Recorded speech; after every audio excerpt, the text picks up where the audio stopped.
I think implying that main series Pokemon had anything other than a rocky start when making the jump to home consoles is a level of downplaying I haven't seen since that one time a friend of mine called 9/11 an unfortunate mishap. Welcome to my video. Mainline Pokemon was a primarily handheld-only series ever since its inception. Those don't count. And I don't think it takes a genius to figure out that the series has been having a pretty tough time adjusting to console development. Pokemon in general has just been through the ringer for longer than I can even comprehend, and I'll be honest, it's really fucking tiring. If you guys remember, I made a video talking about Pokemon Sword and Shield many years ago, and yeah, we're going there today. I want to kill this fucking kid. Honestly, I'll spare you guys the self-hatred because I know you guys probably don't give a shit, but I really don't like that video. I think a lot of it is just spent on me talking about shit that largely doesn't matter in the grand scheme of things, or just parroting other shit other people said about the game for 40 minutes, and I still don't think I properly conveyed myself in a coherent manner. It was my first video on the channel, all things considered, so I get that I can't be too hard on myself here. Though after rewatching parts of that video, it reminded me how fucking bad Sword and Shield had it as far as the Pokemon community was concerned. Really, it felt like the entire internet was against the game at the time, and I'm not gonna pretend like that criticism wasn't justified to some extent. There was a lot of shit surrounding that game, whether that be the lack of a graphical or gameplay leap between handheld to home console, the dex cut, and anything other people would come up with in regards to the game.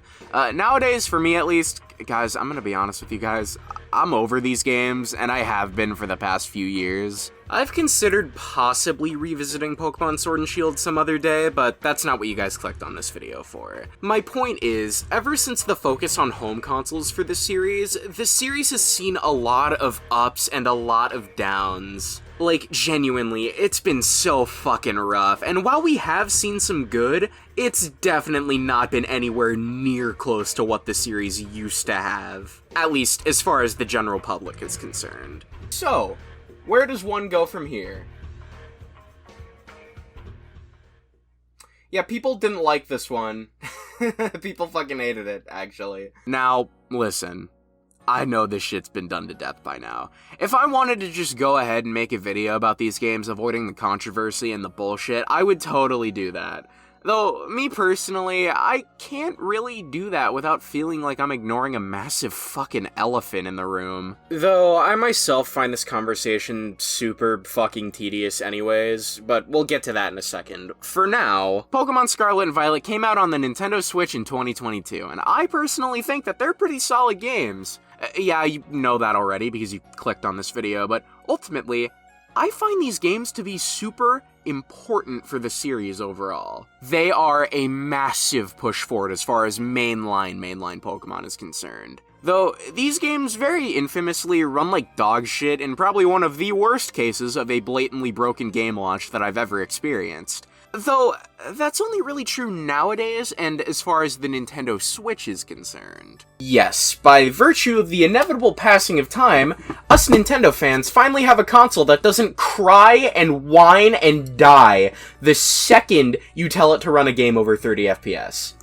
And if me owning one doesn't paint a clear enough picture for you, I was decently excited for the console. But honestly, it wasn't for the reasons that you might expect. I feel like most people would buy this console at launch to play the games that came exclusively to this console. But personally, I was more excited to get my hands on this thing for Pokemon Scarlet and Violet. So I elected to get this console literally the first moment I could get my hands on it, and as soon as I got it, the first game I played on it wasn't Mario Kart, it wasn't Deltarune, it wasn't the updated version of Breath of the Wild or Tears of the Kingdom, it wasn't, I don't know, Fortnite or any of the other games that launched alongside it, that I feel like a lot of other people were probably buying the system for. It was Pokemon Scarlet and Violet. Holy shit, this is next gen. So I elected to hold back this video because I thought it'd be fairest to review it in its most current rendition. While you're still obviously able to play it on the Switch 1, and that game on that system is in an undoubtedly unacceptable state, and I can't blame anyone for being put off by it simply because of that unplayable state, I want to be as fair as I can here by judging the game at its best, which is on this brand new console. Though I think it is still important to show the Switch 1 version and bring it up throughout the video, and also it's because I want my first experience in this video for sentimental reasons. So I'm gonna show pieces of my first playthrough on the Switch 1 that I recorded back in 2022, and this new playthrough that I recorded for the sake of this video. Don't worry, for your sake I'll include a little marker in the corner that dictates what version you're looking at. With that being said, let's get into the video proper, and oh yeah, this video will be spoiler free up until a certain point. I realize the humor in making a statement like that in a video about a Pokemon game, but trust me here, this is one of the good ones. So if you're at all interested in the game and haven't played it yet, keep that in mind, but by all means, keep watching until the spoilers start to come in. Alright, enough with all the bullshit, let's start talking about the game.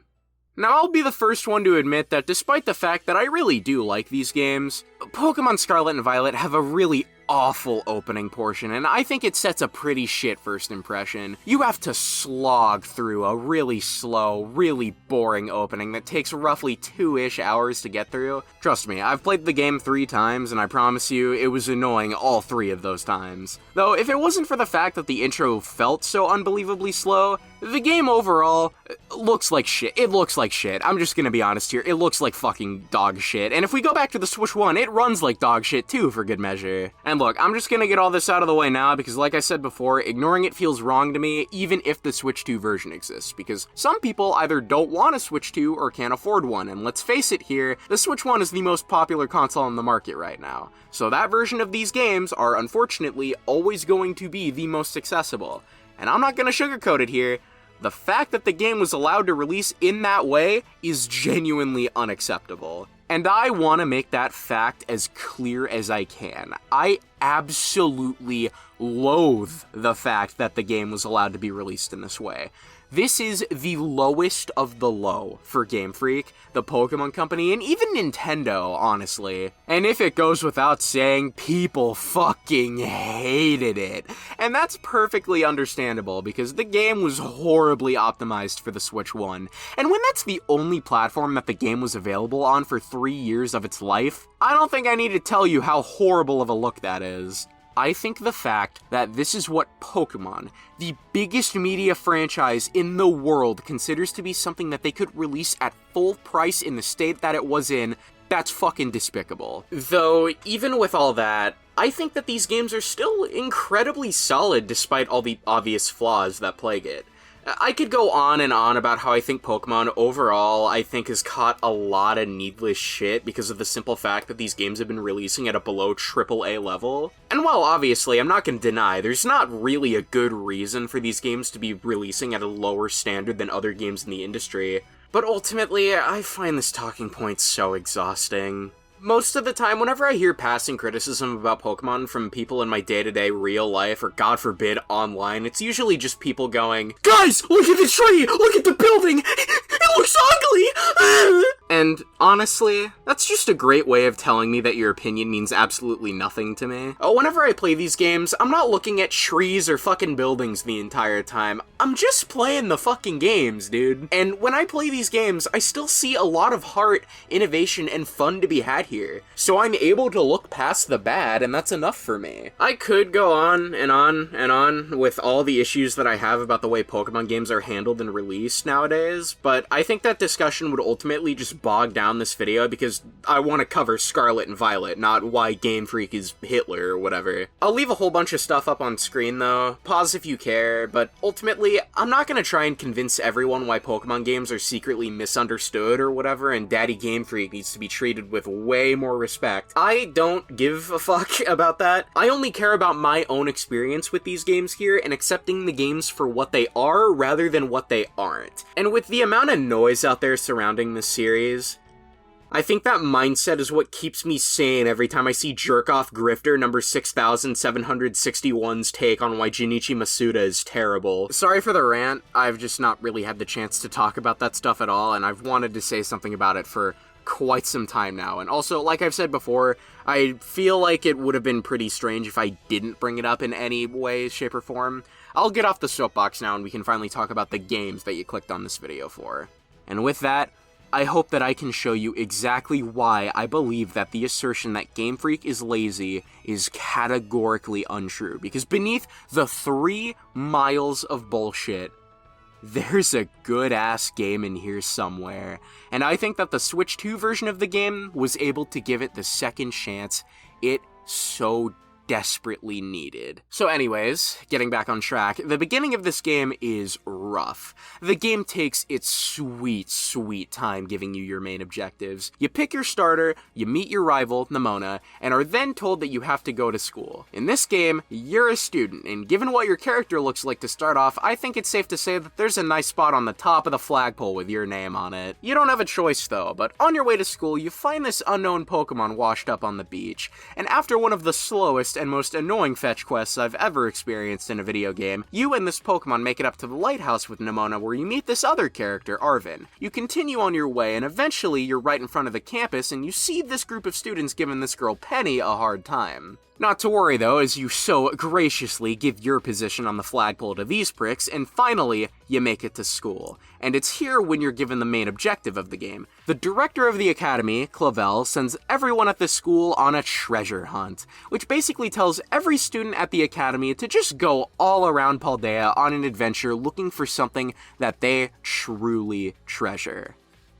How the fuck do you grade this? Though, once you're finally let loose on this treasure hunt, you are truly let loose. That Pokemon you found earlier on the beach kinda just decides to chill with you and becomes your bicycle. And after that pretty miserable opening, the leash is off. I think Pokemon games have struggled with long tutorials and openings for a bit. It really makes me miss the days of just get your Pokemon, go. But I think the intense whiplash you get from being railroaded so heavy to having the cuffs come off makes the latter feel so much more freeing than it already is. The Paldea region is unlike every other region that's come before it. Instead of having routes that lead to the next town, the game is a true open world experience. You can go anywhere.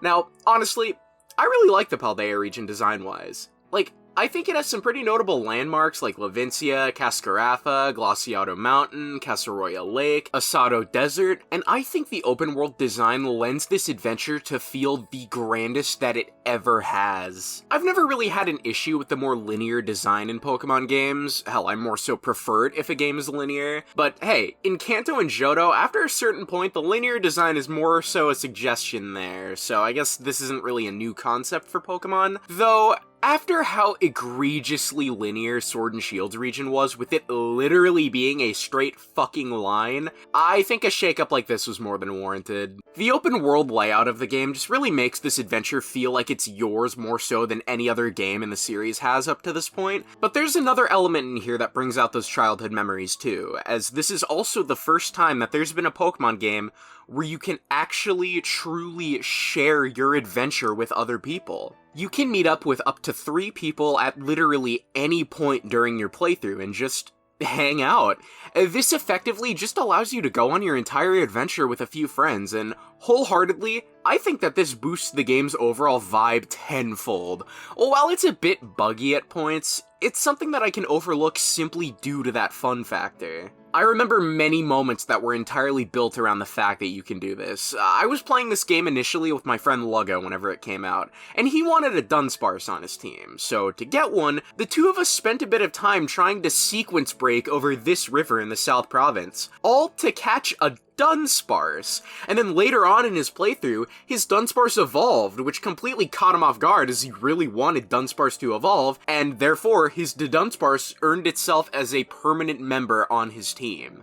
That right there is a fucking story! And this is what I think the Pokemon series as a whole is. It's about the journey and the adventure that you make for yourself. Games as a whole are able to tell 2 narratives, I think. The actual story of the game, and the one that the player crafts via their experiences. And I've always found Pokemon to be the best example of this, because of how inherently customizable every playthrough can be. Scarlet and Violet simply being an open world game and also letting you play the game in multiplayer like this adds so much to this, and it fits within the game's overall theme of finding your own treasure too, because since you can go anywhere and share this adventure with anyone, you can run into pretty much any situation and make a memory out of it, and I find that so so goddamn cool. Something else that elevates this feeling, and also something that I think is really cool too, is the soundtrack. Granted, it's hard for a Pokemon game to have a bad soundtrack. It's usually kind of a fucking disaster whenever they do, but this game's got some insane jams, dude. Now, admittedly, the overall themes do the thing that games like Breath of the Wild, Tears of the Kingdom, and Pikmin 4 do, where the music is largely more atmospheric. And yeah, that is mostly the case, but only in specific situations. Yes, this game does one of my favorite things you could ever do with a video game soundtrack. It uses adaptive music, and let me tell you, that shit is my secret fucking kink. It's not so secret anymore.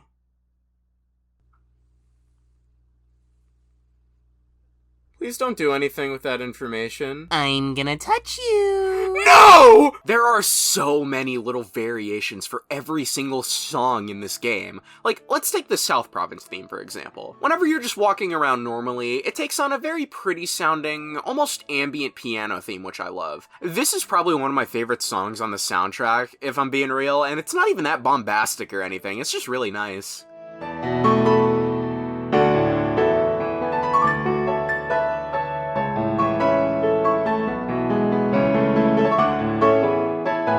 But then, once you hop on your ride Pokemon and start to run around on it, more instruments come pouring in that turn that pretty piano melody into something grand.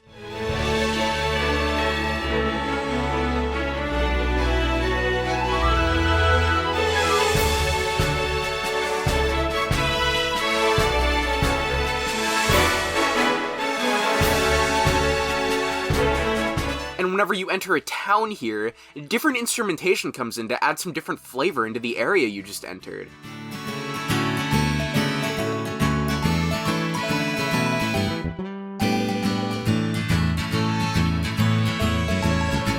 And entering a battle with a wild Pokemon will have some drums come in and have the song sound more deep and intense to fit that mood.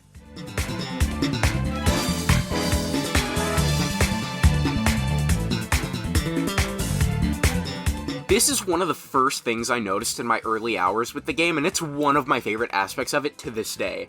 Is seeing how the songs can morph around what the player is doing in games is a brilliant way to immerse them in the world, and let me tell you, it fucking worked. But hey, that's not all the game does musically. When it's not busy coating your ears with adaptive music, it'll hit you with some of the most insane shit you ever been heard in your entire fucking life.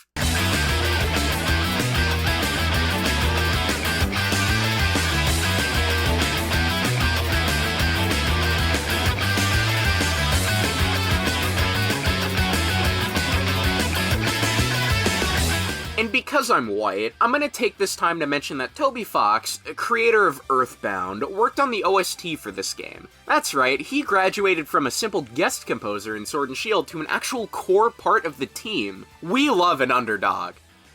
The underdog being Toby fucking Fox. He wrote the main melody for this game. You know, the sequence of notes that goes like... or whatever the fuck. But as for the songs that he did himself, he did the Final Boss theme, the Tera Raid theme, and the Academy Ace Tournament theme. And his style is all over those songs.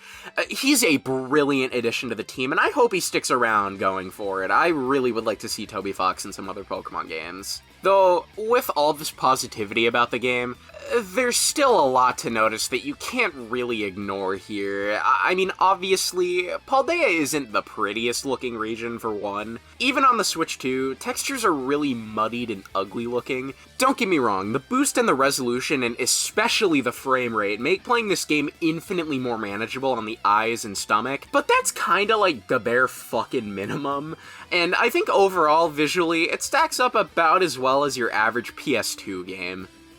Maybe worse. And let me be clear, I never thought that this game looked good, because it doesn't. It looks ugly as shit. I think some parts of the art direction are really solid, like the actual Pokemon themselves and the character models, but I mean, now we have an example of what a good-looking mainline Pokemon game would look like with winds and waves, so I'm not gonna pretend. These games look like shit. They're fun, I love them, but they look like shit, and I'm not gonna pretend like they don't. Anyways, switching gears, I think it's time we talk about the actual Pokemon that you'll be finding in this Pokemon game. Ever since the Dex cut, I think every game's regional Pokedex has become all the more front and center given the fact that every time a new game comes out now, these are the guys you're gonna be stuck with for a bit, and in some cases, forever. I was pretty against the Dex cut initially, and while I still think that limiting every single Pokemon from being in a game is kinda stupid, ultimately, I don't really care that much about it anymore.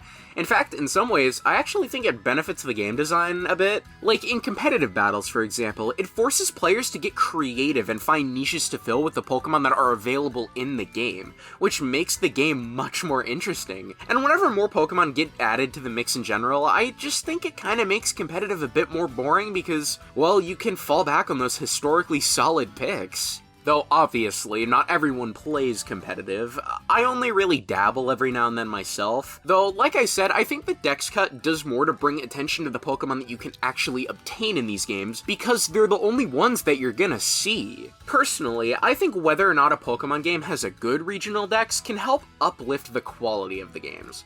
For example, you have games like Gen 2 and pre-Platinum Gen 4 with genuinely awful regional Dexes.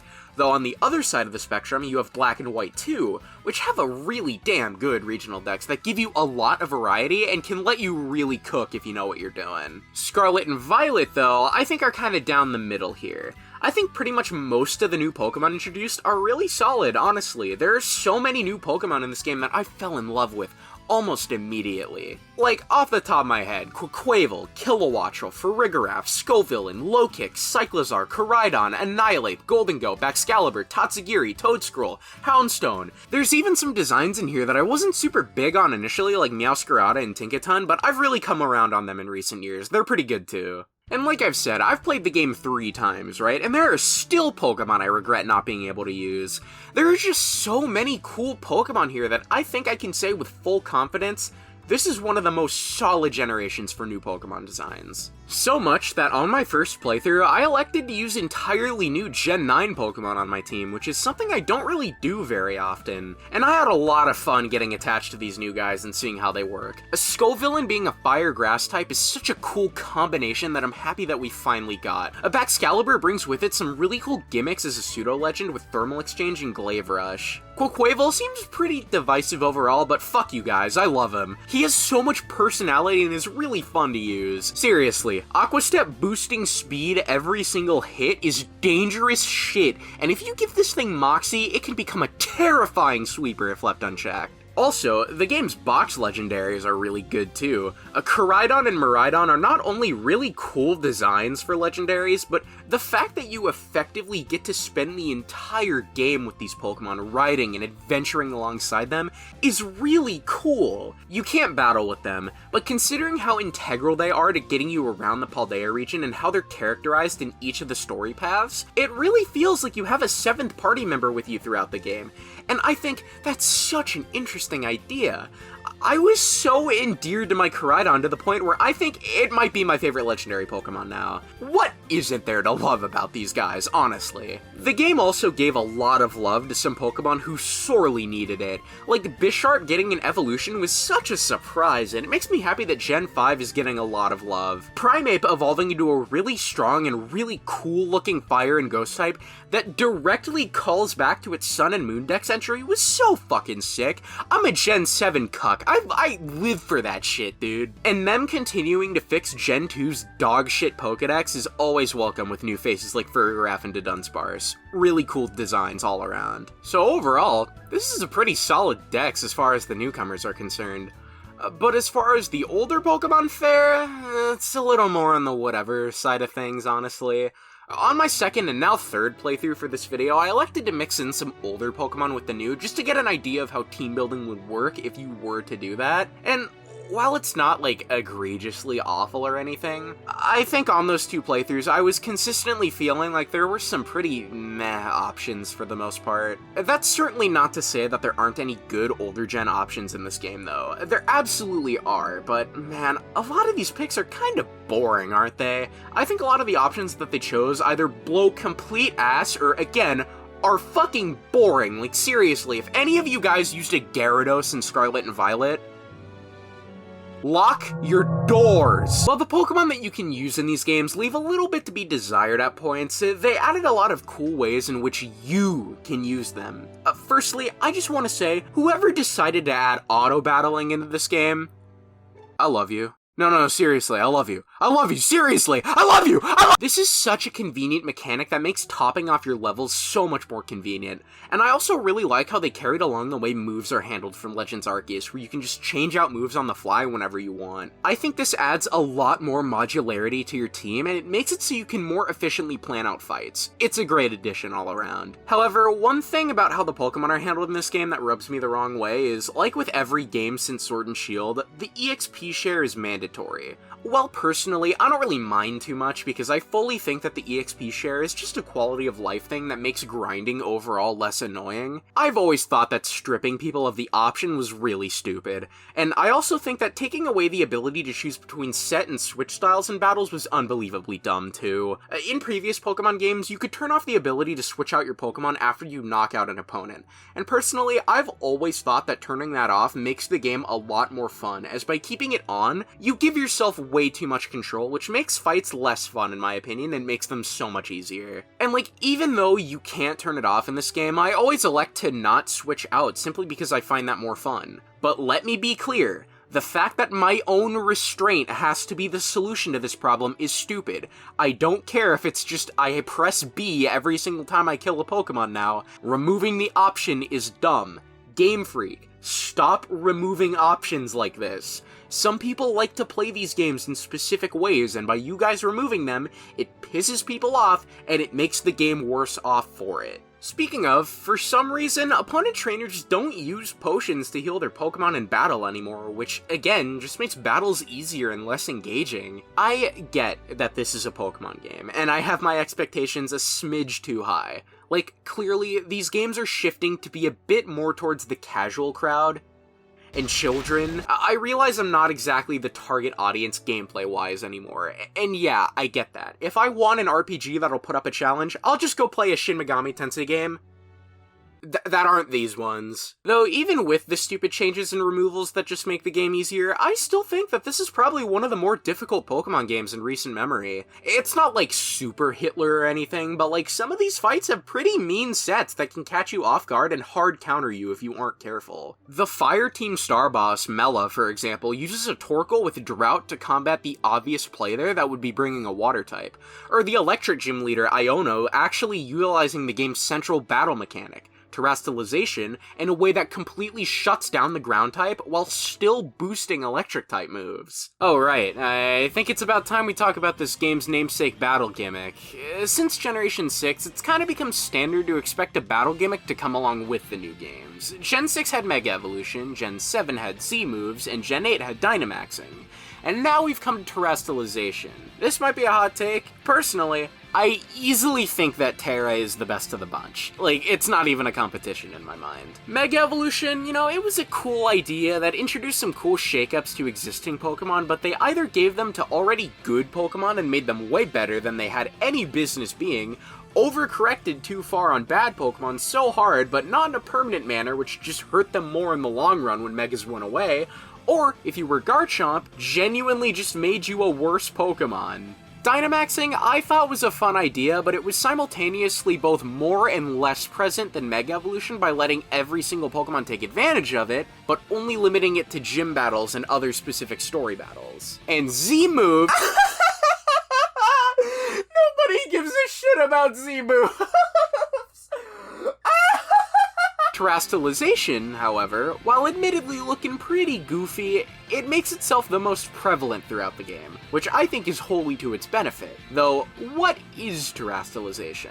Basically, it allows you to change any Pokemon's type into a different type. Now, right off the bat, this is insanely good, and whenever I first heard about this mechanic, immediately I realized that there's a near infinite number of possibilities that you can employ here, and it's so cool! Being able to swap your type at whim lets you take advantage of every single thing that switching to that specific type will give you, such as Stab, and for the two of you that don't know what that is, basically Stab stands for same type attack bonus, which makes any attack that shares a type with the Pokemon that's using it, that attack will have a 1.5x damage boost on that move. And if a Pokemon has two types, that allows it more attacks that get access to Stab. Though, when you Terastalize, not only do you get to keep the bonuses that you get from the Pokemon's original types, but you get an extra bonus on top of that. So you can potentially have 3 types that get buffed by Stab, or you can double into one of the types that the Pokemon already has to get a 3 times attack bonus.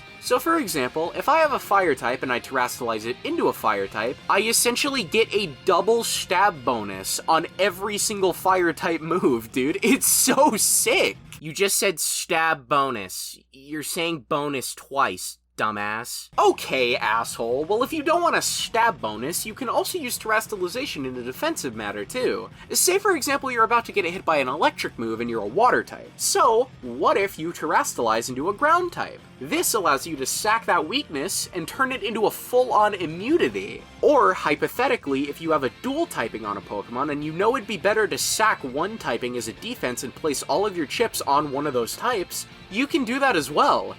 This also comes with the benefit of you possibly gaining a gambling addiction later in life, but it allows you to use your defense and your offense optimally if the stars align, which is really cool. I'm saying really cool a lot. It's just it's a cool mechanic. Though, it's a bit unfortunate though that super deep usage of Terastalization is kinda not feasible on an actual playthrough of the game. Every Pokemon naturally has a Tera type, but it's always gonna be one of their pre-existing types.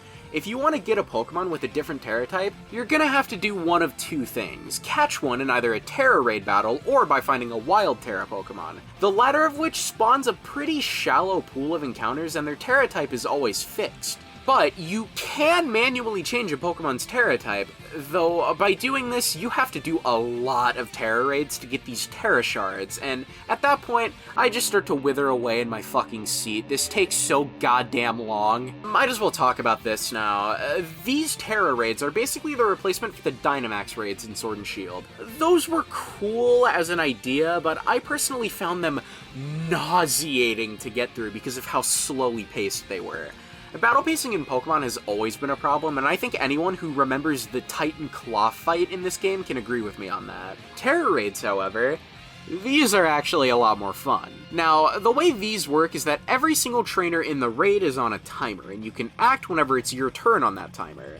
Which I think negates the issue of you having to deal with the poor pacing, because, really, the battle is paced as you play it. And hey, like I said before, this is one of the only ways that you can get a Pokemon with a Tera type that isn't the type that it was before. And as a bonus, any Pokemon caught in a Tera raid has a 100% catch rate. Though, unfortunately, while you're able to add new Tera Pokemon to your team with unique Tera types using the Tera raids, the payout of shards that you get to change any existing Pokemon's type is pretty lackluster, especially if you plan to do so for a playthrough.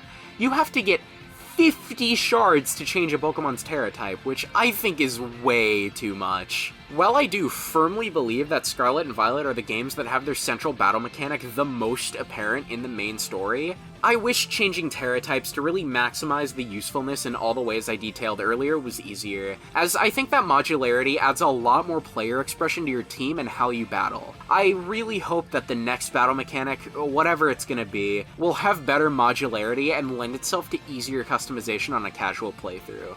With all that being said, though, I think it's time that we talk about the game's structure, and that also will include the game's activities and characters as well.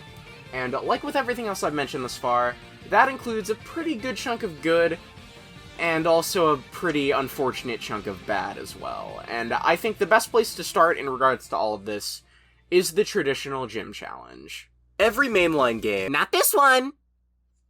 Almost every mainline game in the series follows the gym challenge. You fight 8 gym leaders, fight your rival throughout, and then go on to fight the Elite Four and then the champion. This game is no different, though the real difference this time around is that it essentially functions as its own story within the game, running alongside 2 others. All 3 are able to be completed at any point, and honestly, I really like this. The fact that you basically have 3 concurrent activities running at the same time, it makes the game really feel different compared to the rest of the series, especially when you take into account the fact that you aren't forced into doing any one thing. The game's sense of progression is super solid because it always feels like you're doing something. Every time I'd get on to play the game, I always felt like I had accomplished something after I had stopped.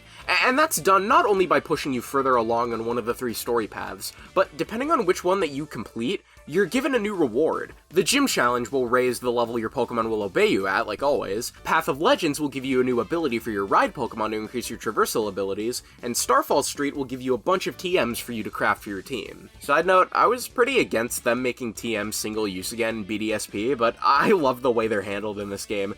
Making TMs craftable is genuinely such a cool way to incentivize Pokemon battles, as you get more materials to craft stuff with whenever you defeat a wild Pokemon. And if they were ever going to make them single use again, this is how you do it. This is a great change. Though, even with all that, the Gym Challenge is pretty by the books compared to the rest of the series. We've established by this point that the game, it's not like the rest of the series with its open world structure.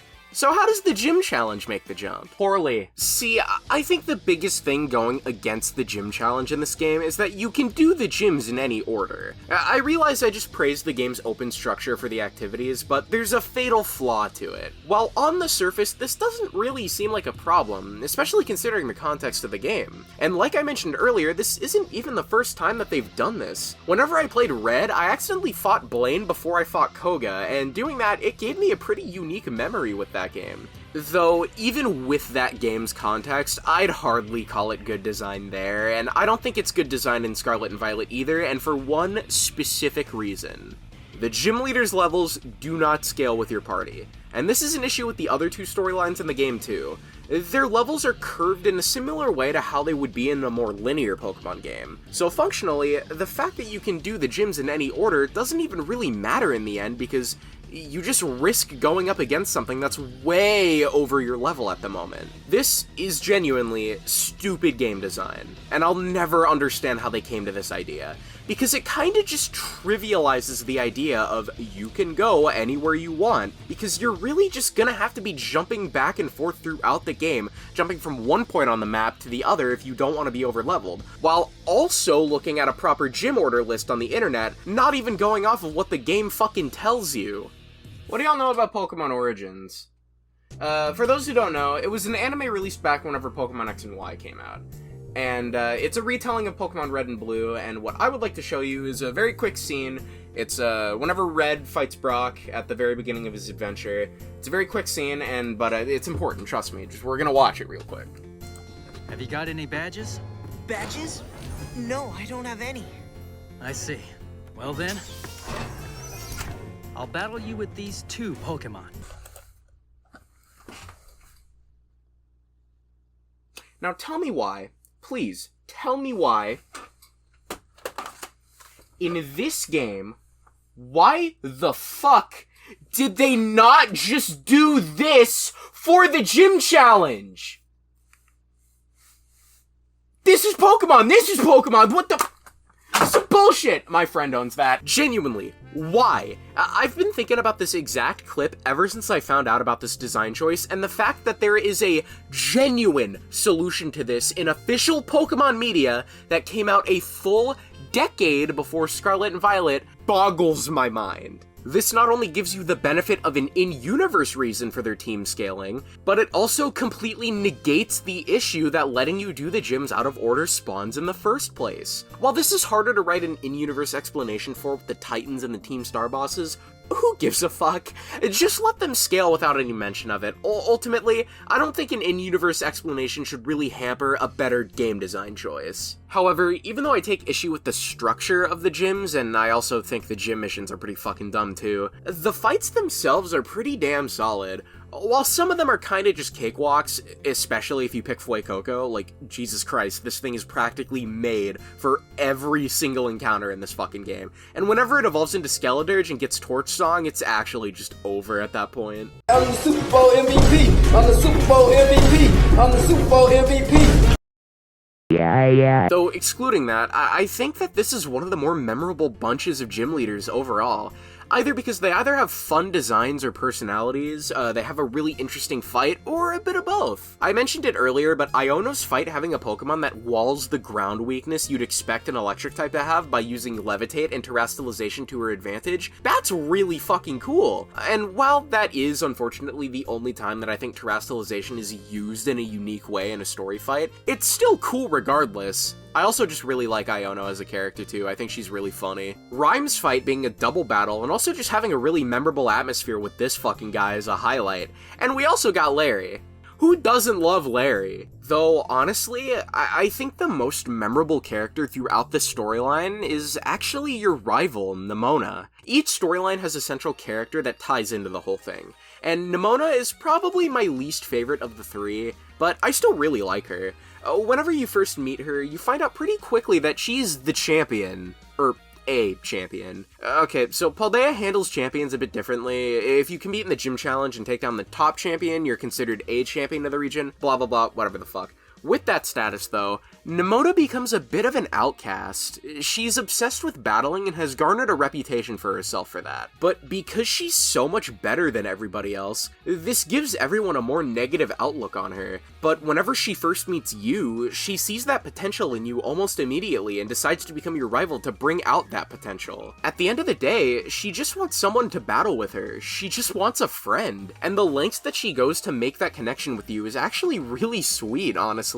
She even creates an entire new team for the sake of fighting you because she's so excited to meet someone who can actually stand up to her in a fight. This is exemplified in her final battle after you complete the storyline, where she finally gets the chance to let loose. Overall, she's a really solid rival, and I think she might be one of my favorite rivals overall, even if I think compared to the other two central characters in this game, she's the weakest. But that's at no disservice to her though, I just like the other two a bit more. Oh yeah, and then there's the actual champion of the region. She sucks. Geeta, especially compared to the fights you have to fight right before and right after, is such a bad fight. She's probably the worst champion in the entire series. Like, look at her team. What the fuck, what are you doing? Even worse when you realize that her fucking ace is Glamora.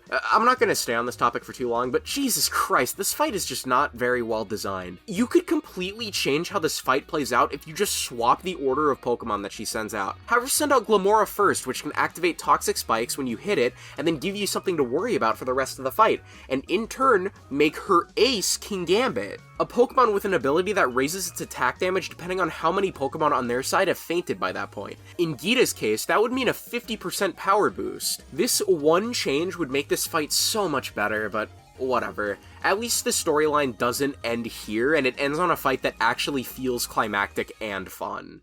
Switching gears to another storyline though, we have Starfall Street, which follows you being contacted by someone to try and wipe out this game's evil team, being Team Star. Pokemon's definitely been experimenting with the concept of an evil team ever since Team Flare completely shat the bed back in X and Y, and I think that's for the best. Team Skull was pretty decently entertaining, and I've always thought that Guzma was a pretty solid character to have leading it, and Team Yell... And Team Star, I think honestly, is a pretty solid direction to take the idea. The team is essentially made up of a bunch of troublemakers at the Academy, though that doesn't exactly tell the whole story here, because as you take down the Team Star bosses, you get the sense that all of them aren't your run-of-the-mill bullies that everyone at the Academy makes them out to be. Rather, it's the other way around. Team Star are actually the victims of bullying. And throughout the path, you begin to learn more and more about these kids and their connections to each other and the school as you take them down one by one alongside this character here, Clive. I'll just rip the band-aid off now and tell you right now that Clive is actually Director Clavel in disguise. I know, crazy reveal, you'll live. His reason for helping you out here is honestly super noble and a pretty strong misdirection for what I thought they were going to do with this guy initially. As he helps you take down Team Star, he always tries to understand their point of view. You eventually learn that the school had a massive problem with bullying back in the day, all directed at Team Star, and whenever they decided to fight back against that bullying, the plan backfired, and all of the bullies ended up resigning from the academy, and thus it landed all of Team Star in hot water. Though to protect the leaders of Team Star from getting in trouble whenever they really didn't deserve that, the anonymous leader of the team took the brunt of the punishment, protecting all of their friends and letting them keep Team Star up and running. And Clavel sees this as a massive failure on his behalf, as while he wants the members of Team Star to start attending classes again, he also realizes that the academy has failed these kids and he wants to help them. And he puts his faith in you, the person who's been able to bring down the bosses. He falsely reveals himself as the leader of Team Star to test your strength just to make sure that you can actually take down the real big boss. And can I just say, this fight's really damn cool. The song is super dramatic and imposing, which I think pretty solidly misdirects you. I mean, I realize that these games have never been super deep, but I think after Chairman Rose in the last game, I and a few of my friends were fully ready to suspect this guy as the twist villain of the game, and this fight plays into those expectations. Though I think the fight's song shows Clavel's hand right before he drops the act. I love how this song's imposing atmosphere gets offset by that violin. It's used to show Clavel's regret for how the students have been treated during his time in power, which I think is an incredibly paramount thing to put into a Pokemon game. Here's a wake-up call for many people out there, but Pokemon is a series made for children, primarily, so I think including a storyline that tackles bullying in this way is a very important thing to show children, as it can really suck whenever you look towards the people who are supposed to help you and they just turn a blind eye, because whenever you're that young, school is really all you have going on in your life at that moment. So when that part of your life becomes filled with friction, it's easy to just want to reject it all entirely, which perfectly parallels Team Star and how they view the academy as a whole. And once you get past Clavel, the actual leader of Team Star reveals herself to you as Penny, that kid that you helped out at the beginning of the game. While her fight is pretty by the numbers compared to Clavel's, and especially to some of her comrades, I think her connection to Team Star is really solid, and I really like the way they wrap her up here. She was actually the person who wanted you to wipe out Team Star, because that was the only way that she could get them all to leave that life behind them and start going back to school. Though, once you beat her, Clavel takes matters into his own hands. He decides to finally introduce Team Star to Penny, as they've never formally met in person before, and instead of punishing them all, he admits his failures to them, and he lets them stay together despite the previous threats of expulsion. Realizing that this is all these kids have, and after he failed them, he would fail them further to take this one thing that they have away from them. While ultimately, I think Penny's story is a bit more in the background compared to Nemona's, but ultimately, I think her connection with Team Star is really, really solid, and the way all of their stories conclude with Clavel is super, super sweet. I really didn't expect to like this storyline as much as I did, though I think it and the gym challenge, on a narrative front at least, are nothing compared to the last storyline, Path of Legends. I do entirely mean this on a narrative front, though. Gameplay-wise, this storyline sees you and this character here, Arvin, going throughout the region to take down these Titan Pokemon, who are guarding these herbs called Herba Mystica. The fights against the Titan Pokemon themselves are nothing special. They're some of the most basic, by-the-numbers fights in the game, and honestly, the entire series. But what's going on beneath that is genuinely some of the best character work I have seen from the entire series, and it all hinges on Arvin. Arvin is one of my favorite characters in any Pokemon game. He's genuine top 3 material. I don't think it's a coincidence that the best Pokemon games, in my opinion, are the ones that have good narratives and stories and characters. And Scarlet and Violet are no different, which is why I've taken a specific moment here to highlight all 3 story paths. Though, I will say, I don't think it's too far-fetched. Say that again? To imply that Arvin is the best one of the 3. To start off, he's kind of a dick. He hates the ride Pokemon you use, and he isn't a big fan of Nemona's either, But he takes a liking to you immediately, and he wants you to help him find the Herba Mystica. Though, whenever you find your first batch, it seems like he's hiding something. Though any villainous undertones this sets up are dispelled almost immediately, as the next time you take down a Titan Pokemon, he lets you in on his secret. He has a Mabostiff here, which is really sick and has been for years. He and his Mabostiff went down to the center of the region whenever he was younger, which is an area that's pretty explicitly off limits to all Academy students, by the way. While down there, though, he and Mabostiff were attacked by a monster down in the crater, and this attack left Mabostiff in a really messy state. And Arven eventually comes to the conclusion that the only thing that you could possibly do to fix Mabostiff is the Herba Mystica. And throughout Path of Legends, you gradually restore its health while your ride Pokemon gets stronger too. And eventually, Mabostiff makes a full recovery. Though, once you finish this, you get a call from your game's professor, Sada in Scarlet and Turo in Violet. And it's here when you realize that not only did the version you pick affect what school you go to, what Pokemon you can find, and what ride Pokemon you get, but it also affects what flavor of trauma Arven gets to deal with. Arven tells you that the game's professor is actually his parent, and he very clearly resents them. And this revelation here genuinely recontextualizes every single part about his character. The professor was so engrossed in their work to the point where they completely neglected Arven, and he didn't have anyone to watch over him for most of his life because his other parent straight up just walked out on him too. And you find out that he only ever went into the crater just so he could find the professor. Though by doing that, he also effectively lost Mabostiff too. And then you start to think about everything else surrounding him too, like how he was an asshole whenever he first met you and Nemona. It's because the only people in his life have been genuinely awful to him, so he's very prickly to others as a defense mechanism. He hates Koraidon or Miraidon because they remind him of what happened to Mabostiff, as you find out that they also came from the crater.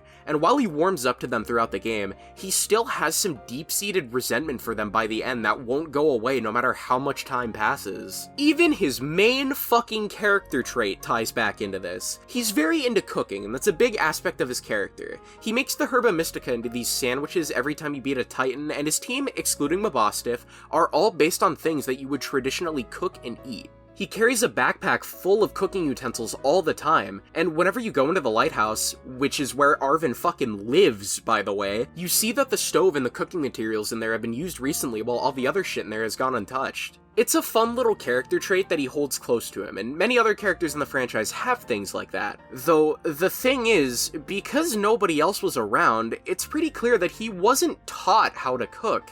So to survive, he probably had to teach himself how to cook. And because he literally had to do that to survive, it's no wonder that's one of the only things that he holds close to him. It's because it's all he really had, because he was alone for most of his life. So many things about this character flow together to just make you feel terrible for the kid.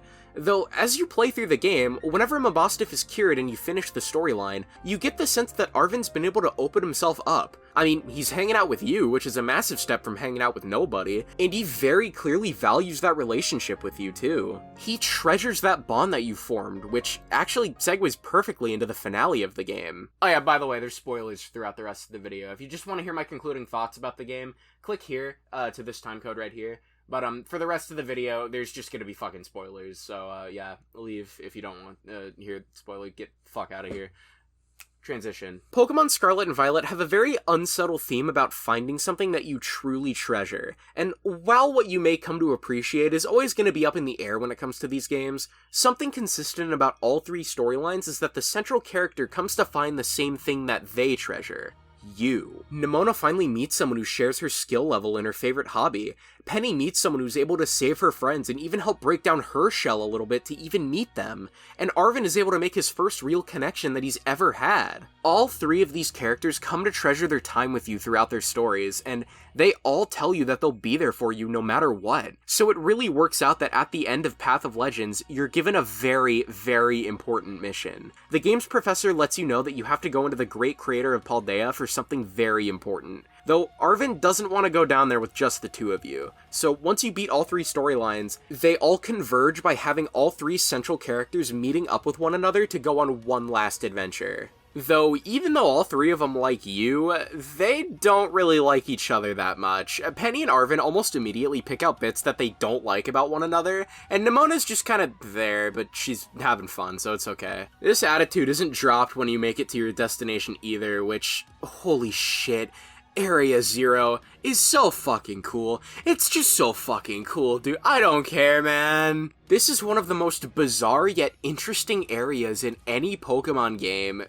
ever. Like, off-rip, the environment itself is super strange, and that atmosphere is boosted by the music. But it's further brought up by the Pokemon that you find down here, as you start to run into Pokemon that, well, they look very out of place. These here are Paradox Pokemon, and they are some of the coolest ideas ever presented to the series. They're essentially alternate forms of pre-existing Pokemon with insane stats and either designed to fit the past or the future motif that Scarlet and Violet have. Violet's paradoxes are basically just all robots, and Scarlet's paradoxes gain a lot more feral features such as jaundice. I personally love designs like Great Tusk, Fluttermane, Slitherwing, Roaring Moon, Iron Bundle, Iron Hands, and Iron Thorns. And as if it goes without saying, the fact that they're all named like that add to the mystery factor of them. They very much feel like another take on the Ultra Beasts in Sun and Moon. Though, while all of those were aliens from alternate universes, the Paradox Pokemon are, well, paradoxes. They shouldn't exist, or at least in this timeline. They're all strange freaks of nature pulled from alternate versions of the past or the future. And the thing is, these aren't your first time seeing them. Obviously, one of the Titan battles is against either a Great Tusk or an Iron Treads, but I'm specifically referring to Koraidon and Miraidon, who are never outright labeled as Paradox Pokemon in the same manner as the others, but let's not kid ourselves here, they basically are. And once you enter Area Zero, your ride Pokemon is overrun with emotion and won't come out of its Pokeball. So you and your gang of friends who all individually hate one another, you all make your way down to the bottom, disabling locks as you go down to open up the Zero Lab to get to the Professor. Though once you finally meet the Professor, you're thrown for a bit of a loop when you find out that the Professor you thought you were talking throughout the game is just an AI. The AI reveals to you that the original Professor passed away after an incident in one of the labs where they were attacked, and the AI was working in the Professor's stead ever since. Though, you find out that you were summoned to Area Zero to actually put a stop to the Professor's research. Before they died, the Professor made a time machine to pull the Paradox Pokemon from the past or the future into the present, and was deeply obsessed with that work. Though, we've only seen the negative effects that this had on the people surrounding the Professor, as their only child had to live on his own, and it had a deep effect on him. Just think about that for a second. They were so obsessed with the past or the future, so much to the point where they weren't even considering the things that they had in the present. So the AI pleads with you to destroy the time machine, though it's not as simple as just shutting it down, because since the Professor was so insane, they made it so if the machine is shut down, the AI would retaliate and try to thwart the shutdown sequence. Though this doesn't faze the AI, and once the shutdown sequence begins, they plead with you to defeat them, having full confidence in your abilities. And it's with that we have what I consider to definitively be the best final boss fight, and one of the best fights overall in the entire series. The fact that you have the AI on top of this tower continuously pulling these Pokemon from either the past or the future, and then dropping them onto you, so unbelievably badass, dude. The fight itself is also pretty decently challenging going into it blind, because it's built entirely on the assumption that you have no idea what these Pokemon even are, what they're weak to, what they even do. And this is ignoring their base stat totals too. It's essentially like you're fighting 6 legendaries back to back to back. And while this is going on, you've got this song playing in the background.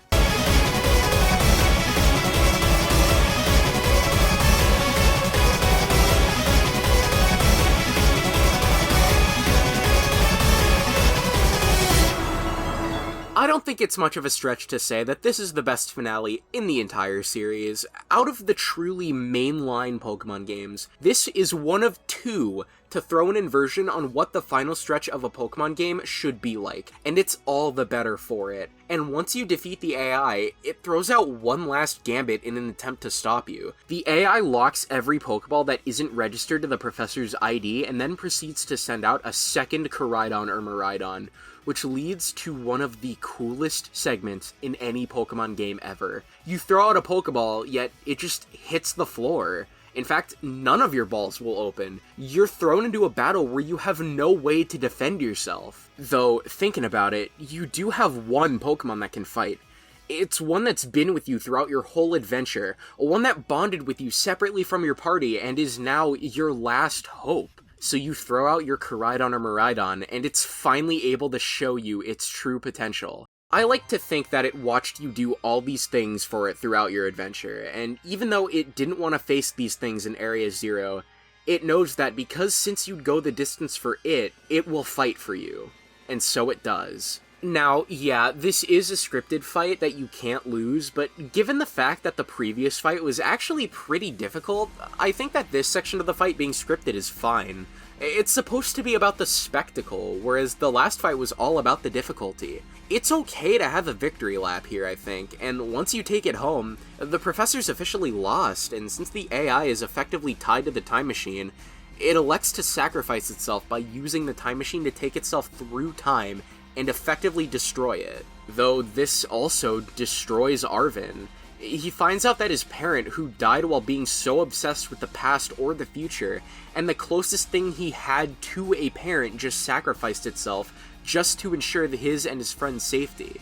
While this is undoubtedly a gut-wrenching thing for him to go through, I think it's a great bit of closure to wrap up his character development. He finally gets the answers that he wanted so badly about his parent, and even though they're gone, he's able to move forward with the friends that he's made now in the present. While yeah, he didn't get on well with Nemona and Penny to start, I think you really do get the sense that all of them come to be true friends at the end of Area 0, and all of you guys are able to leave behind your pasts and go forward into your futures with one another. You helped all three of these kids complete their treasure hunt by bringing them all together, and I think that's a beautiful way to cap off the game. And once again, I get it. It's a Pokemon story. But god damn it, if it doesn't push those boundaries to the limit, dude. While searching for something that you truly treasure is an admittedly pretty simple theme, I think it's decently effective here. You bring three people out of their shells and change them for the better by just being you. And given the fact that this series, as a whole, is all about making your adventure into your own and finding something that you value in your journey, I think it's insanely fitting, and I was blown away with the direction that they took this theme in. After this point, though, I feel like most people would immediately wonder, why the fuck am I listening to Ed Sheeran? And then immediately after that would wonder what there is to do next. Unfortunately, though, I feel like Pokemon Scarlet and Violet have a pretty weak postgame, all things considered. Granted, there isn't exactly a lack of things to do, it's just that those things to do get exhausted pretty quickly, unfortunately. Unless you're a shiny hunter or a competitive player, you're kinda screwed after a little bit. You do gain the ability to rematch all the gym leaders with revamped teams, which is cool, and once you do that, you get access to the Academy Ace Tournament, which is a tournament held at your school for all the students and staff to attend. While I won't lie and say that these fights aren't overall pretty easy, especially compared to some of the other fights in this game, it really does feel like a way for you to let loose after your adventure is done, which, once again, is perfectly propped up by the music.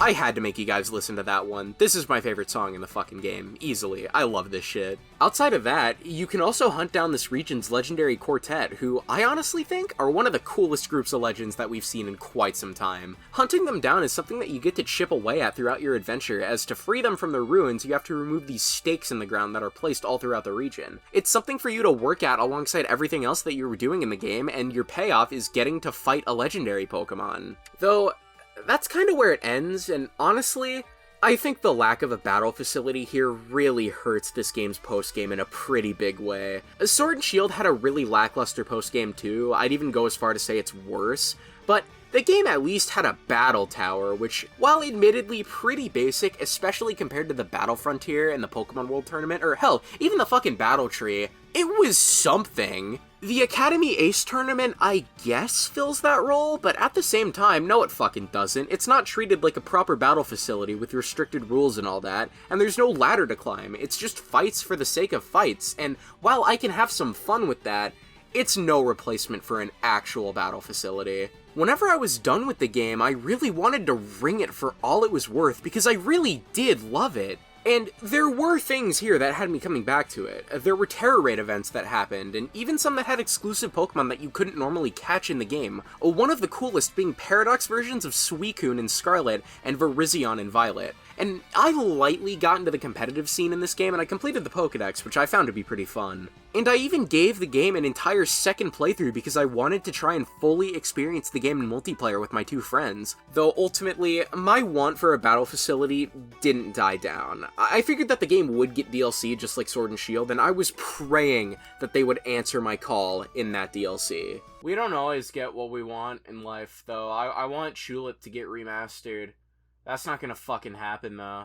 It's just impossible. These games got DLC a solid year into their lives, being split into two halves just like Sword and Shields. Part 1 was titled the Teal Mask, and it would see you going on a class trip to the land of Kitakami, a region far off from the Paldea region. Part 2, the Indigo Disc, would see you take off as a transfer student to another school, once again far off from the Paldea region. And I'll just be honest here, half of this DLC has some genuinely fantastic parts that uplift the already good parts of the game, and the other half is the Teal Mask. Unfortunately, I think Kitakami is fucking lame. Like, this setting is pretty cool. It's supposed to be inspired by the countrysides that you'd find in Japan. Though overall, the map here feels pretty damn small, especially compared to the Paldea region, and everything here feels pretty samey geographically. There's also, like, nothing to do here either. Like, you have the Ogre Oustin minigame, which gives you a lot of rewards that are more geared towards competitive, which is nice, but that's really it for something that has staying power. You also have Blood Moon Ursaluna, I guess, but I think the competitive community is still recovering from the shared conniption that thing gave to everybody. I also don't think I really agree with the fact that you're able to go to Kitakami at any point on your adventure, so you can go whenever you just start or after you've beaten the main story. I don't really get why, personally. Like, the levels do scale, but they scale in such an awkward way to the point where I kinda just wish they made it so you could only go there after you beat the main story anyways. But I guess by doing that, it kinda makes the fact that the DLC essentially functions as a glorified post-game all the more apparent. And unfortunately, I think narratively it's not that much better either. For the most part. Once you get to Kitakami, you're greeted by two characters, Carmine and Kieran, who both go to Blueberry Academy, the school from the second part. Kieran is really shy and Carmine is xenophobic, but you get closer to them as the story goes on, and it's with this that you learn the stories of the legendary Pokemon that inhabit the region. The Loyal Three are a legendary trio in this region, and they're lauded as heroes for defending it from the Ogre. Though, as you pick apart the pieces in this narrative, you find that this isn't exactly truthful. You and Carmine, who starts to grow closer with you as you uncover the mystery, discover that the Loyal Three are actually just a group of troublemakers who would bully and harass the Ogre. And the townsfolk completely misunderstood what happened between the two sides and unjustly painted the villains as the heroes.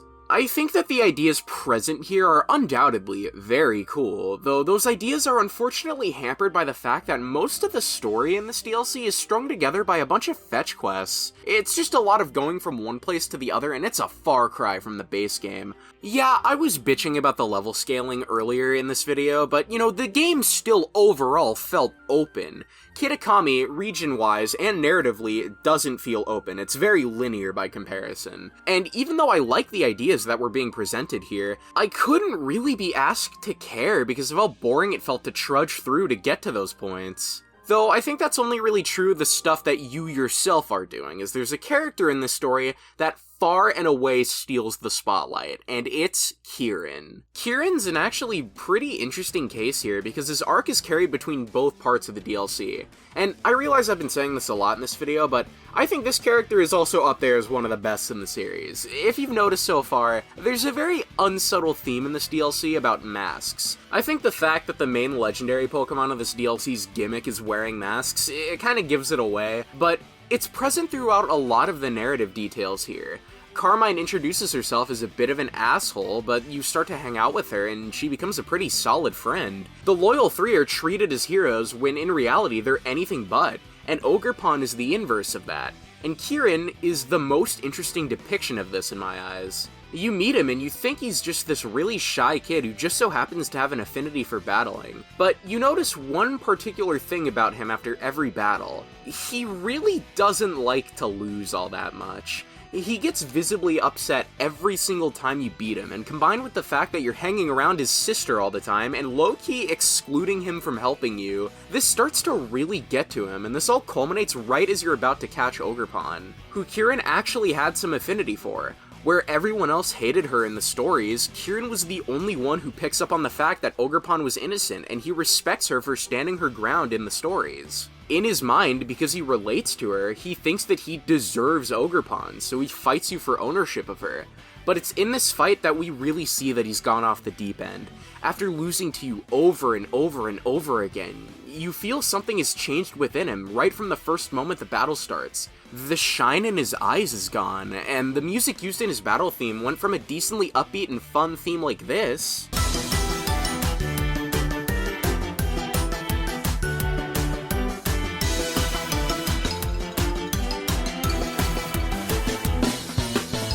to a distinctly more intense and unstable theme that's shown by the heavier emphasis put on the violins and the guitar.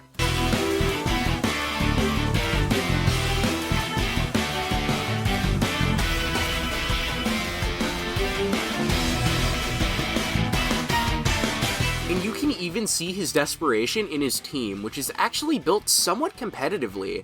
It's nothing crazy, but this detail shows you that he's pulling out all the stops. His shift tree is sashed and it runs fake out. His Gliscor has a Yachi Berry to counter its ice weakness. His Diplin runs leftovers. You get the idea. Ultimately though, when you beat him, while he does sit there and watch you catch Ogerpon, it's clear that he's pretty beat up about it, and it really does fuck with him to the point where he uses you beating him as a driving force for the next part of his arc, which is picked up in the second DLC, being the Indigo Disc. Like I said earlier, this part of the DLC sees you studying abroad at Blueberry Academy, but what I didn't mention is that it's in the Unova region. And as a Unova fan, that just makes me so fucking happy, dude. And there's so much fan service here, too. Two of the instrumental characters in this DLC, Lacey and Drayton, are direct relatives to gym leaders Clay and Drayton from those games. It made me a lot happier than it probably should have whenever Lacey sent out her Excadrill despite being the fairy specialist. The fan service runs even deeper, though, all the way down to the music present here. There's some pretty damn good remixes of some classic Unova tracks, like the Wild Pokemon theme and the Trainer Battle theme. But even when they aren't remixes, you hear the Unova influence in the rest of the music at Blueberry Academy. Like, I don't think it's crazy to make the claim that every generation of Pokemon has a distinct sound to it, and they brought that back in full swing for the DLC, with new tracks almost making them sound like they were from the old game. It's so fucking sick! There's more here outside of the nostalgia though. Obviously, Kieran's arc continues into the story of the DLC, and you find out that as soon as he got back from Kitakami, he quickly steamrolled through the academy to become the appointed champion of the school. And he wants nothing more than to fight you. Though to get to him, you have to go through the Blueberry Academy Elite Four, which is comprised of Crispin and Amaris, as well as Lacey and Drayton, like I mentioned earlier. And holy shit, they mean fucking business. Before that, though, I think it's fair to mention that you actually can't do this DLC until you not only go down into Area Zero and fight the AI, but you also have to complete the Kitakami storyline as well, which I think is a fantastic decision because it forces all of this at the very end of the game, and the game very expertly plays around that. Like everything else in base Scarlet and Violet, you can fight the Elite Four in any order you want, but unlike the base game, because the game knows that you're playing this at the very end of your adventure and your team is going to be in the very high level range, there isn't any real disadvantage to which ones you choose to fight first. So the Indigo Disc doesn't suffer from the same problem that the base game did. Not that the fact that you can fight them in any order will help you out in any way, because these kids are some of the hardest fucking fights in the entire series, and I am not even kidding. No joke, these fights can and will fuck you up. I stand by what I said earlier in the video, where I think Scarlet and Violet put up a decent challenge for what they are, but with that said, these 4 fucking kids don't even have to lift a finger to absolutely mog the hardest fight in the Paldea region. Double battles, competitive EV spreads, held items that are meticulously picked to boost the viability of their team members. For Christ's sake, dude, Amaris leads with 2 Pokemon that guaranteed can live 1 hit each. Drayton has this fucking thing, which can do this, combined with a rain setter that makes that more efficient, just in case you needed to recede your hairline the slightest bit more. Lacey has a Whimsicott, which, if you know, you know, and none of that is even detailing the fact that, once again, these are double battles. For those out of the loop, double battles are what's used in the official competitive circuit for the mainline Pokemon games. I don't really know the actual reason why, but I prefer it that way, because it leads for infinitely more strategy than single battles in my opinion, because you have many more variables to consider by nature of there being more Pokemon on the field. It's for that reason that I personally prefer double battles over single battles in every context, and I like it a lot on the rare occasion that Pokemon games include them in their main stories. Except for when you do it, I don't like you very much. And the Indigo Disc really leans into this. Every trainer battle here is a double battle to lean more on that competitive spirit. And by nature of the Elite Four here actually using competitive strategies, you really have to plan out these fights extensively. I was pulling Pokemon from every single playthrough I've done across my life like I was drafting a goddamn baseball roster. And I was putting all of them to work to plow through the fights here, and it was a lot of fun. While I may not have gotten my wish for an actual battle facility, and believe me, I'm still salty about that, this, at the very least, kind of scratched that itch, and I really hope that Game Freak takes notes here and designs more fights like these guys in future games, because this definitely made the DLC a lot more fun to go through. Though, ultimately, once you beat the Elite Four, you eventually make it back to Kieran, who is way more warped by his desire to win than he ever could have been back in Kitakami. Like, for one, listen to how his theme sounds now.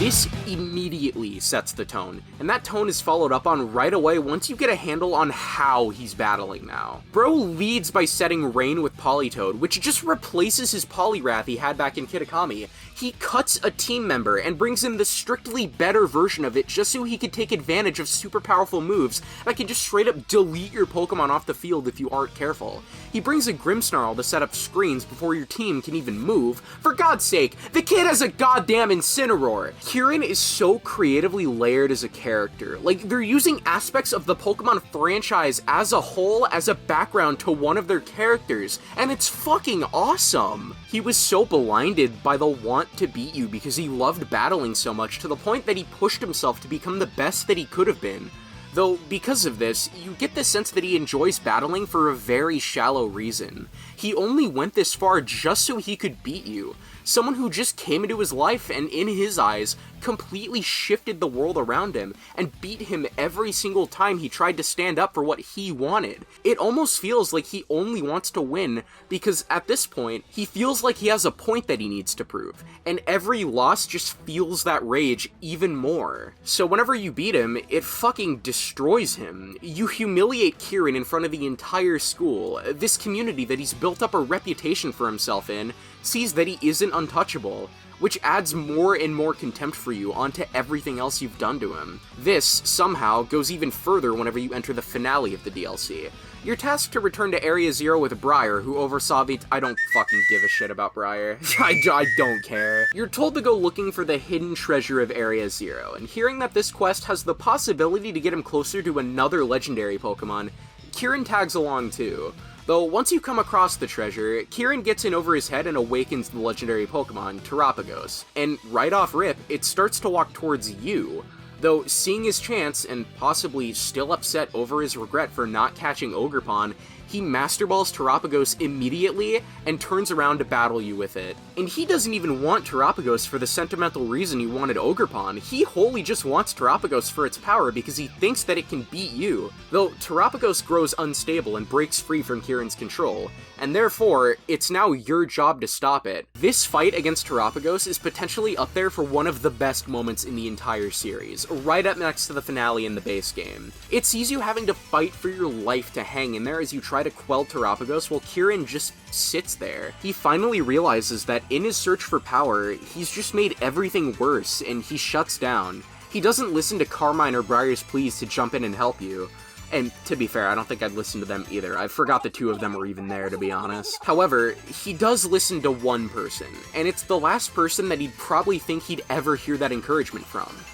You. And it's in that moment that Kieran's arc fully ties into this game's overall themes. From almost the first moment you met this kid, you were steamrolling him, and he took that constant loss and rejection as you kept pushing him down, and he used his hatred of you beating him to become stronger. But ultimately though, and he even admits this, it was all really just jealousy at the end of the day. He saw everything that he wanted to be in you. Your strength, your ability to make friends, your status as the main fucking character, really. It started off as a sense of admiration for those aspects of you, but whenever he realized that he didn't have those things, it slowly started to morph into hatred of you. Though this gesture of you reaching out to him finally makes him feel like he's worth the person that he actually is, rather than the person that he's trying so hard to be. It's always good to want to try and improve yourself, but if you're doing it for a reason such as Kieran's, you're doing it wrong.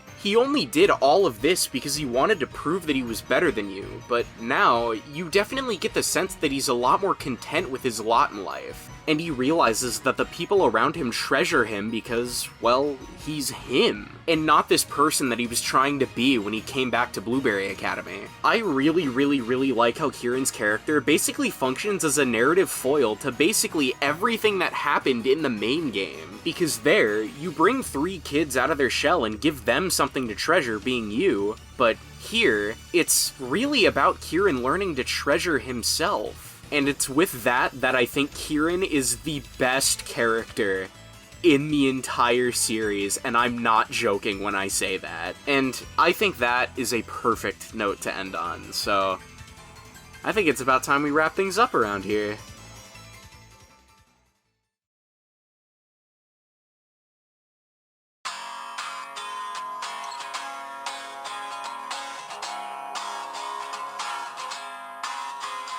Pokemon Scarlet and Violet are incredibly perplexing. Even now, and even for someone like me, who likes the games, they're a mess. I think that this video pretty decently outlines the fact, and just in case it needs any restating, I'll say it again. This was undoubtedly a super rough point for the series, and there's a bunch of shit that I didn't even talk about, but I've gone on long enough, and I think all of the super obvious negative talking points are really overdone by this point. I think my long-winded speech towards the beginning of the video is proof enough of that. By the way, if I ever see this fucking video ever again, I'm going to lose my goddamn mind. Though, if there's one thing that I hope that I was able to show in this video, it's that there's a lot more nuance to discussion about the series than I feel like most people are open to. Though, again, I don't really let discourse about the series cloud my judgment. This video is entirely built upon me coming to my own conclusion about these games, and that conclusion being that Pokemon Scarlet and Violet are never going to be flawless. There are deep, fundamental issues with the game that will never go away, no matter how powerful the console you play it on is. But such is the case with every other Pokemon game. I love Pokemon Scarlet and Violet for the good things that it does do, and that's enough for me. Though, I also love these games because, well, they're Pokemon. And that's something that you can't really say about other game franchises. And I think that these games in particular use that detail to the greatest effect that the series has ever seen up to this point. Pokemon has always meant something different to everyone. Adventuring, battling, collecting, the community. Hell, there are some people who don't even play the damn games. Every person who has ever interacted with the franchise has done so in a slightly different way, and I find that so incredibly special. And by nature of Pokemon Scarlet and Violet being all about making your own adventures and finding something that you specifically treasure on that adventure, I don't know, it almost feels like a beautiful full circle moment from the beginning of the series to now. Proof that Pokemon is always going to be there for us, and we always have the opportunity to make something out of that for ourselves with these adventures. We've always had that choice to figure out what we treasure out of these games, and that's always been the most important thing to take away from these games, in my opinion. And there's one question that we can always come back to ask ourselves in regards to this series. What is it that you treasure? When I get lost, when I get lost, rinse and repeat, rinse and repeat. I get stuck, I get stuck, rinse and repeat, rinse and repeat. Come back round, rinse and repeat, rinse and repeat. I get stuck, I get stuck. Rinse and repeat, rinse and repeat. When I get lost, when I get lost, rinse and repeat, rinse and repeat. I get stuck, I get stuck. Rinse and repeat, rinse and repeat. Come back round, rinse and repeat, rinse and repeat. I get stuck, I get stuck.